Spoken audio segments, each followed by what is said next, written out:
ஒழிப்பு மாநாடு இப்ப எந்த நாட்டுக்காக கேக்குறாங்க? நம்மளுடைய தமிழ்நாட்டுக்கா? அப்ப முதல்வர் ஆட்சி செய்யறது திமுக இல்லையா? அதாவது இப்ப அதாவது திமுகவே திமுக கிட்ட மது ஒழிப்பு நடத்துதா?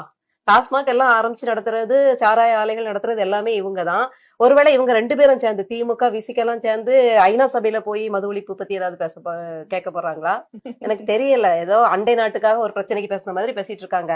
ஆட்சி நடத்துறது திமுக, மதுபான ஆலைகள் வச்சிருக்கதும் திமுக அதிமுக, அடுத்து விக்கிறதும் இவங்கதான். லீகலைஸ் பண்ணி, அதாவது சட்டமாக்கி விக்கிறாங்க.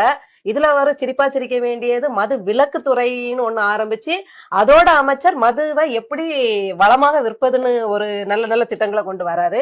பேசாம ஒண்ணு பண்ணலாம், மது விலக்கு துறைய மது வார்ப்பு மற்றும் விற்பனை துறைன்னு மாத்திட்டு அதோட அமைச்சருக்கு மது வார்ப்பு மற்றும் விற்பனை துறை அமைச்சர் அப்படின்னு வச்சு பொருத்தமா வைங்க. எதையுமே நீங்க பொருத்தம் இல்லாம வச்சீங்கன்னாலும்